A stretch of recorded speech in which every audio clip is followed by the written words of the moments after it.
Dear friends, welcome back. So in this video, we will discuss that how we can create two threads. One thread will be the reader thread and the other thread will be the writer thread. The writer thread will write to this array. This is the global array, and reader thread will read from this array. Okay. And I will create two threads, and these two threads will be like th reader and th writer. And the name suggests that this handle to the reader thread will contain the information about the reader thread, and this writer thread will contain the information about the writer thread. But where it will contain? It will contain the information regarding this reader and writer threads in the process handle table. Let me just explain you this concept, that what is the process handle table and what is the significance of this. Okay, so along with the program that I am demonstrating you, apart from that, you just need to keep an eye whatever I tell you and whatever I make as a note here inside this comment section. Okay, so first I will explain the handle and process handle table. Okay, so first let me explain you what is the process handle table.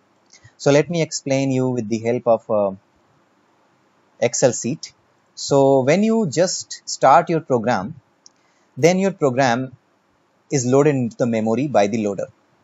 Once your program gets loaded into the memory by the loader, in that case, apart from other things like initialization of the memory, one more thing happens. And what is that?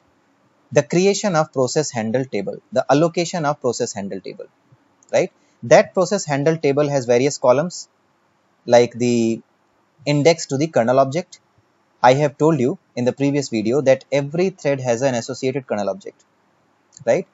So that particular thread will have a particular information about that particular kernel object which has been created in the kernel memory, and that information will be stored in this table, and where that information is stored, that is indicated by the index in that table. So this kernel object ID is nothing, or you can say this handle that you are creating is nothing. It's just the index in this table, which indicates that where in this table the information about the particular kernel object has been stored. Okay, so if you will create a thread handle, then that particular handle, the information about that particular thread handle will be stored inside this process handle table, and you will just have the index in this process handle table. You will just get the index of that particular location. You will not get the access to this kernel object, the various attributes of this kernel object. You can never access any kernel object or any kernel object which is associated with your thread. Okay, I again repeat that every thread has an associated kernel object. Okay, so the information regarding the kernel objects, whether it's a thread, whether it's a mutex, semaphore, or any interprocess communication object, or any file, anything which you are using in your program, the information about all those kernel objects is stored inside this kernel handle table. This is the process handle table as well. This is called the process handle table. This is created when your program gets started, when your program is loaded into the memory, and this is destroyed when your program comes to an end, right? This is your responsibility to close these handles, right? This is your responsibility to close these handles. If you don't close it, then what will happen? That whenever your program is running, until your program is running, these handles will leak. There will be memory in the kernel which will be leaking, which is there which is there in the kernel memory, but it is not getting used. So this memory is leaking, right? So that will happen. So this is your responsibility. When your program is in execution, you need to remember that when your resource, or you can say your particular kernel object has come to an end, you are done with that particular kernel object, then in that case, it is your responsibility to close the handle associated with that kernel object. Okay, so I hope you must have got the concept of the kernel handle table. And if you don't close these handles, then what will happen? Your program, when it will come to an end, then your operating system will itself close these handles, right? When you return from the main function, where do you return? It returns to the operating system, right? So when your program will come to an end, your operating system will know that yes, this program has come to an execution. Then what it will do, it will simply close all the handles which are available inside the process handle table, and then it will destroy the process handle table. So this is the concept of the process handle table, and this is how the kernel objects inside the process handle table are maintained and released. Okay, so what is the handle? I just need to make a note here. Handle, index of a kernel object used in your program, right? And process handle table, I already explained it to you, so you can note it down. So let's go quickly to create our program, and let's see that what I need to do. So I'm just going to create the writer thread first. So th writer is equal to create thread. The first argument is the security attribute. I am passing it null. Null means whatever default attributes, whatever default security attributes have been assigned to me, whatever permissions have been assigned to me. Me means whosoever is running this computer, whosoever has logged into this computer, whatever access rights that particular user has, all those particular user rights will be applicable to this thread, right? So this thread is going to inherit the permissions from the user who has logged in to this particular computer as of now. Okay, I hope you understood. The second argument is the size of the stack. Well, you know that every process has an stack associated with it. Every process gets an stack from where the uh, various function calls are placed, right? So that is the stack. Similarly, every thread that is created inside your program, that particular thread also has an associated stack, and you need to provide the size of that stack. By default, the size of the stack is 1 MB, or maybe depending upon the operating system, that can vary. But we will provide here 0. 0 means whatever default is there, that will be applicable to, that size will be applicable for this thread, right? If we provide 0, then whatever default size this operating system can provide, or this compiler settings will indicate, or you can say the linker settings, compiler settings, all those settings, the program settings, whatever those default settings are, as per them, that particular stack size will be given to this thread. That particular size for the stack will be allocated for this thread. The next argument is lp thread start routine. I need to just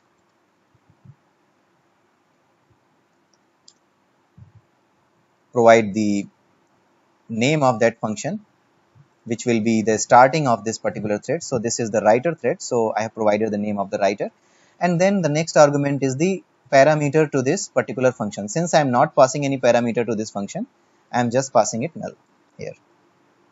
In the coming videos, I will explain you that how you can pass the various values to the thread functions. But today we are going to simply create two threads. One is reader, one is writer. The next argument is creation flag. Creation flag means how you want your thread to get started. Do you want your thread to get started immediately? Or you can say you want to get your thread scheduled immediately. If you want your thread to get scheduled immediately, you need to pass 0. But if you want that you will decide that when this particular thread should get scheduled, then in that case you will create this thread with this flag, create suspended. And then the last argument is the thread ID, which you need to pass.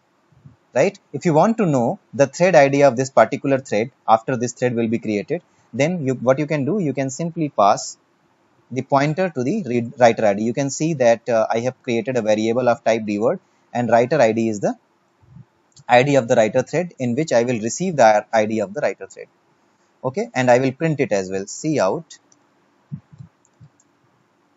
endl end of line, and then I will just print it. The thread ID for writer thread, here I will provide writer ID, and then I'm just going to create a reader thread. This is the reader thread,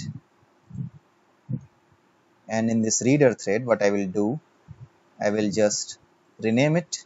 This will go to the reader, and I'm just going to create these threads as immediately schedulable. So I will provide 0, so that they will be scheduled immediately. I will provide 0 here, and here I will just provide the reader ID,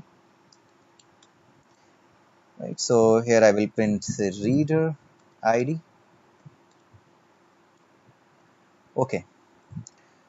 So in the reader function, I will read from the thread. So for int n index is equal to 0, n index is smaller than 10, n index plus plus.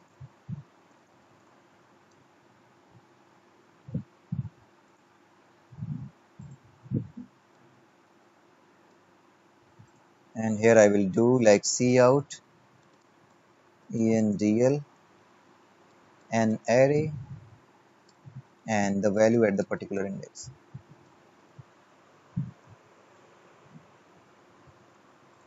So here I am printing it in the reader, and in the writer I will just provide a value to the particular index of the array. So at every index I will save some value. So what will be that value? That value will be n index into 2. N index plus 1, I can do something like this, n index plus 1 into 2, which means at the first index it will be like 1 into 2 2, and then at the second index it will be like 4, and the third index it will be basically it will be a table of 2. Okay, so let us just execute it and let's see what happens. These two threads will start immediately, and they should the reader thread should print all the values, right? So let me just see if it printed or not. Okay, so reader thread is able to print it, but let's just try it again. Okay, so writer is able to write it and reader is able to read from it. Okay, so let me just rebuild it, and let's I just want to show you something which is very much important, because this program is not correct. This will not work every time. Reader thread has been scheduled immediately, writer thread has been scheduled immediately. So let's see what happens. You can see that only 3 values have been printed, right? So this thread was able to execute only 3 times. Writer was able to execute fully, but reader was not able to execute beyond the 3 indexes in this array. Why that happened? Well, it may happen if I run it again, then what will happen? It may happen that you don't get any value. This time you might have got the value, but previously you saw that you got only 3 values. Let's run it again. And you may see that only the thread IDs have been printed and nothing else have been printed from the array. So why this is happening? This is happening because your main thread has come to an end. Please remember one thing, that you need to note it. Main thread is the parent for all the threads, which means if main is done, rest of the threads are meaningless, right? Which means once the main thread comes to an end, your writer and reader thread doesn't make any sense. So what happens, that main thread has created this writer thread, and after this it has created reader thread. It was able to print both the values, but immediately after that it returned. So once it returns, your reader and writer will come to an end. They don't have any meaning. They don't make any sense now once your main thread is done. So what you will do, you will add a wait function here, wait for multiple objects. This is the function which you need to use to stop your main function till all these 2 threads are done. So how you will stop it? You need to provide the number of objects you need to wait. So these are the 2 objects, and then you need to provide the handle to those kernel objects. So you need to create a handle array you need to create, and that array will contain 2 elements. And what are those elements? Th writer and th reader. So these are the 2 elements, and after that you need to provide this th, a pointer to this handle array, so which is th, which is represented by the base address of this handle array, so which is th. And then the next argument is, next argument is a boolean value, which says that if you want to wait for all these two objects to done or only one object to get done before it returns? If I provide false, then what will happen? That as soon as either the writer or the reader thread is done, this wait for multiple object will return from here, and the other thread will not get execution time, and this main thread will return in meanwhile, right? So that is why what is happening, that is why I am just stopping it, right? I'm just stopping it to happen. So I will provide here true, because I need to wait on every kernel object. So I will provide true here, and the last argument is that up to what time period you want to wait on these all objects or all these objects. So if you want to provide some particular milliseconds, number of milliseconds, like here I have provided 10,000 milliseconds, then it means that for 10 seconds I will wait for all these two objects to get done. If they are not done, I will return. But I don't want to do that. I want that my program should execute completely, and then only my thread should execute completely, then only I should return from this particular function. This is a blocking call. This wait for multiple objects is a blocking call, and I want that I should return only after all the threads are done. All the kernel objects here which have been represented by this thread array, this handle array, all those are done. Till then I will not return from here. So what I will do, I will simply provide infinite here, right? So infinite means I will wait forever till all these two threads are done. Once these two threads are done, this will return, right? Don't need to wait for a particular number of milliseconds or a particular number of seconds. Okay, so this I have done now, and now this time what will happen? This time you will get the reader and writer working. So reader and writer both will do their work. Okay, so you can see that writer was able to write and reader was able to read it. Okay, so let me do one more thing. Here I just need to add some message so that we can see that yes, writer is writing and reader is reading. Writing continued, right? And after that I just need to print writing stopped, right? So writing is done. So here you don't need to print anything because you are already printing the values, so you don't need to do anything. But here I just want to add a sleep for 1 second. So before it writes to the next index in this array, this writer thread will wait for 1 second. And just listen carefully that as soon as any thread start waiting or it goes to sleep mode, then the other available thread in the program gets the time slice from the operating system, and that thread gets the time to execute. So what will happen? Now it will happen like before the writer thread is able to write all the values to this particular thread, the reader will start reading those values. Okay, and before it is done writing all the values, this reader will get the values which are not already written, which are not written completely. This will get the values. This will get all those values which are not written by this thread, because this is sleeping. Once it sleeps, it will get the time slice and it will get the values which are zeros, because it has been sliced with zeros, right? So for some of the indexes it may get some value, but after that it will not get any value. It will get all the zeros. So let me show you that what it means. This means this. You can see that for the first index it has got the value 2, but for the all other indexes the reader has got nothing. It has got zeros, right? Because it was already 0. Once the reader thread was done, since reader was able to print all the things and reader is not waiting on anything, so reader was done. So once the reader was done, every time slice was given to writer thread. So writer was continuing and ultimately writer stopped, right? But now the values which are available in the array, they are not available for the reader thread because reader is already done, right? So what we can do one more thing. Sleep here, I need to add sleep here as well in the reader thread. So what will happen, that this time something interesting will happen. What will happen, that you will get some values added to the array that will be printed by the reader thread, but those values will be shown as in a jumbled up manner, because both of these threads are getting some time slice one after other, because I have added sleep here as well, right? So let's see what happens.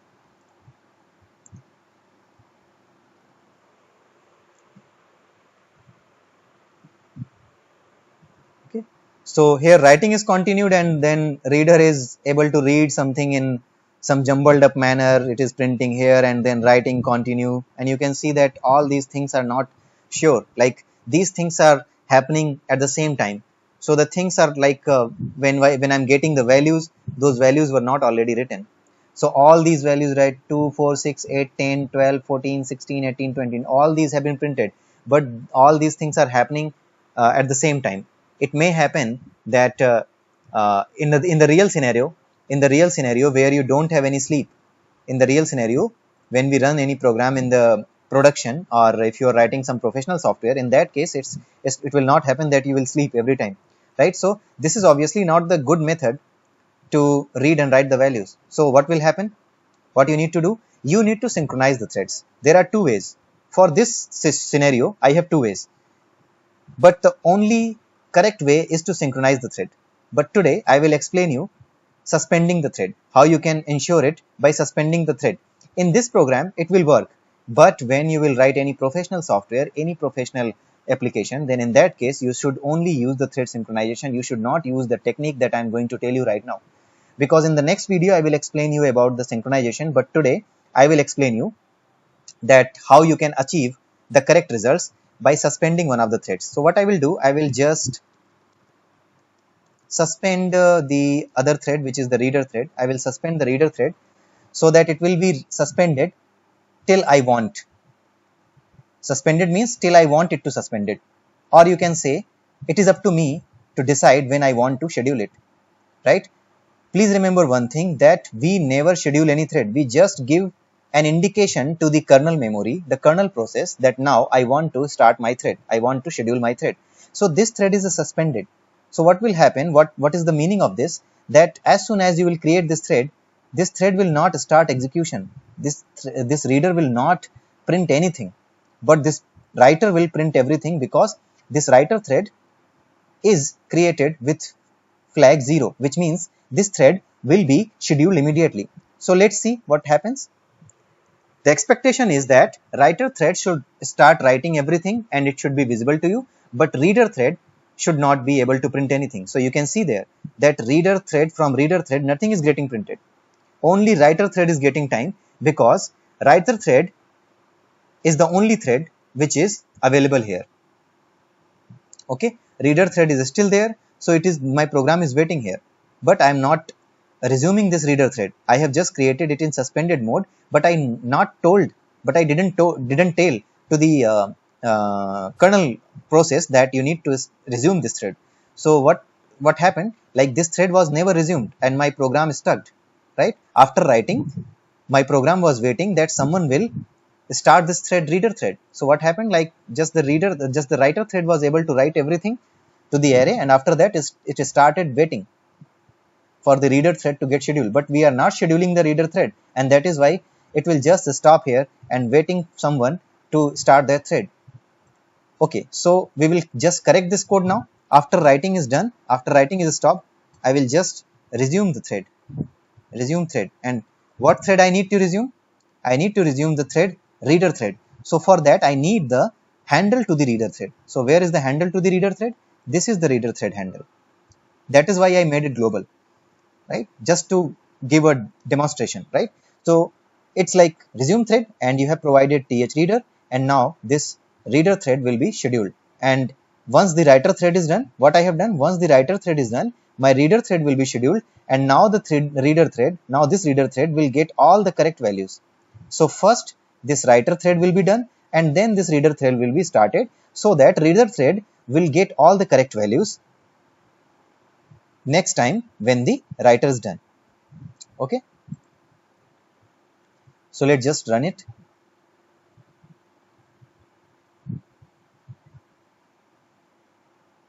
Okay, so writing has been continued. So first writing will be done and then reading will be done. You can see that writing has been stopped and now reading has started. So 2, 4, 6, 8, 10, 12, 14, 16, 18 and 20, everything will be printed. And that's it. Program comes to end. Okay, so I hope you might have understood the concepts related to the threads and what is the meaning of suspending a thread and how you can resume a suspended thread. This video is very important and you should watch this video at least 2 times, or I must suggest that you should watch this video thrice, because this is the base of thread programming. This is the basic concept of thread programming that I have told you today. Okay, so guys, I hope you might have understood, and in the next video I will tell you something about the synchronization processes, how you can synchronize the threads. So till then, have a nice day and bye bye. Take care.